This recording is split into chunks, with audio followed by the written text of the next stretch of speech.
The third speaker in our lineup today is Penelope Fisher. Penelope is majoring in environmental biology with minors in music and research in biology. Teaming up with Dr. Chelsea Prather from the Department of Biology, Penelope has carried out a study of insects on urban farms. Here in Dayton, actually. Her interest in insects is not just academic, however, because one of her favorite pastimes is embroidering anatomically correct insects. That's just fabulous. I'm happy to report, too, that Penelope has just accepted a few days ago a position as a PhD student at Cornell University, where she will study urban pollinator ecology on urban farms in New York. Wow! Okay.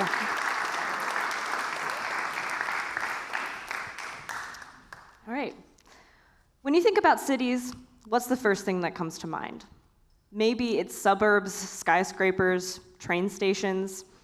You probably aren't thinking about any of the animal communities that live alongside us in these cities, let alone the benefits or challenges that comes to them from living there.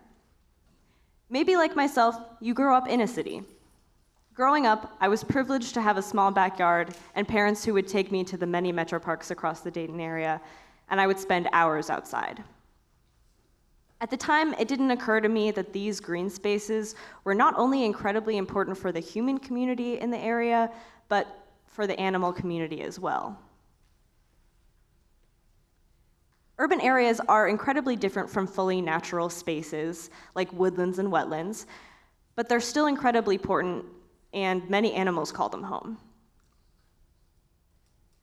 Urban areas themselves are made up of a patchwork of small green spaces, of varying levels of upkeep. Lately, there's been a growing practice that has led to the increase of these green spaces and the habitat for animals: urban farms.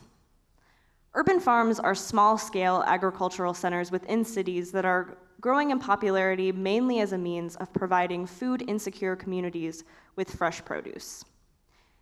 Think of a plot of land about the area of a house filled with fruits, vegetables, and flowers, all in a city. If any of you have seen the Mission of Mary sites around, like this one at Lincoln Hill, you know what many of these urban farms look like.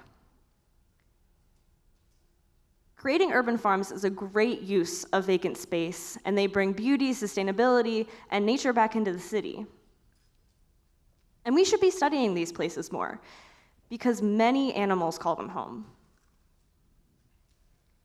And one of the most common animal communities that live in our urban areas, and really in the world in general, are insects. As a group, we owe them they do us an immense amount of service. In fact, we rely on one group of insects every single day for food: bees.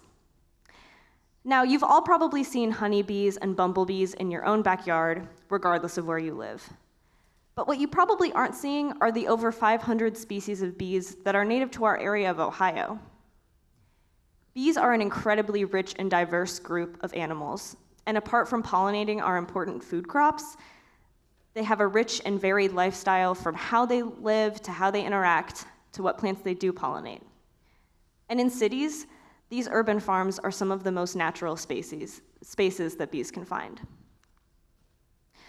Bees were one of two main reasons why I was so passionate about starting this research. The other was that I had seen firsthand how important these urban farms were to my community. And so combining these interests was kind of a no-brainer. Urban farms provide bees with essential food resources, like pollen and nectar from flowers, along with essential habitat space and soil and wood to create nests.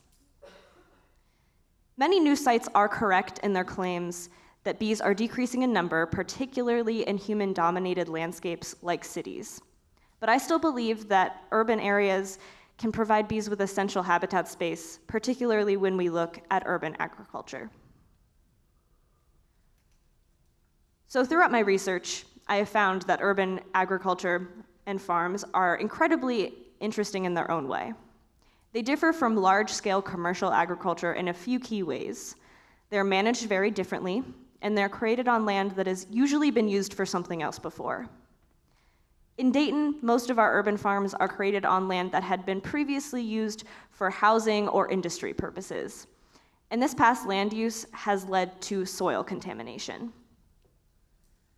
I wanted to see how this past land use impacted the soil health at each of these farms, and how this in turn impacted the bee species diversity at each of these places.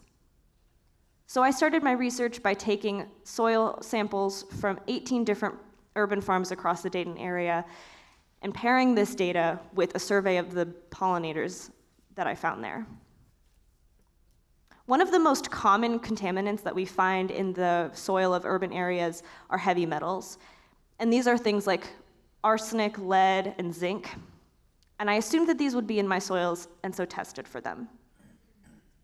The most impactful heavy metal that I found in my soil was copper. It was in every one of my sites, and there was more copper in the farms that were closer to the city center. Now, you might be surprised that I found so much copper in the soil, but it actually makes a lot of sense due to the high use of copper in industry, in our piping, and even in our car parts, particularly in our area.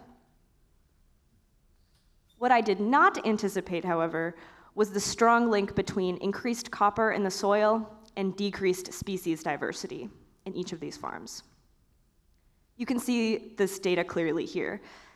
The more copper in the soil, the less bees were in each area, and these dots represent each of the farms that I tested. Through doing some more research into copper, though, I understand now why it is so detrimental to bees. Copper has been proven time and again to be incredibly detrimental to both plants and animals. It is an essential element in life. We all need copper, but only in really small amounts. And in large amounts, it can bind to other important tissues and even cause brain damage. In the soil, copper makes its way readily into plants and prohibits natural function from the ground up. And in some plants, it can even make its way into the edible plant tissues and then into the pollen, which is the part that the bees are after. So no matter what these pollinators are coming into contact with, whether it's the soil itself or the plant tissue or the pollen, they're likely coming into contact with toxic levels of copper. Now, this is obviously a problem, given what I just said about the issues that copper has to organisms. And if our pollinators are being damaged by this copper, like we just saw that they were, they're not going to be able to pollinate these crops in the urban farms as well. And we are also probably coming into contact with copper from these exact same sources, which is an issue for human health, even though the amount we would ingest is much less of an issue than it would be if we were bee-sized. Now, I say all of this not to cause panic about the food that we eat or the soil in our backyard. Instead, I want to focus on what this means going forward. What I took from this research was that urban areas are still incredibly diverse and important, regardless of copper contamination. We cannot go back in time and fix the past land use that has led to this copper contamination in our soil, and we really can't take the copper out. But what we can do is be conscious of it going forward with the knowledge that urban areas are still incredibly important habitat space for many bees, a lot of which are very fascinating. Some, like the bumblebee, make up the only native bees in our area that make hives. Some, like the sweat bee, make apartment buildings underground and take care of each other's young. Some, like the leafcutter bee, cut out perfect circles from leaves and use it to stop up holes in wood in order to protect their larvae. And some, like my favorite, the squash bee, only pollinate squash flowers, but they do it better than everyone else. These are just some of the many bees that live in our area, and I found a great deal of them even at the farms with the highest copper content. And we can do our own part in helping these important pollinators by planting many types of plants in our yard, using less pesticides, mowing our lawns less, and supporting the urban farms that give these bees important habitat space. And we can continue to be conscious of our heavy metal input into the environment going forward. But above all, we can take care of our urban areas like they are natural spaces, because in many ways, for many animals, they are.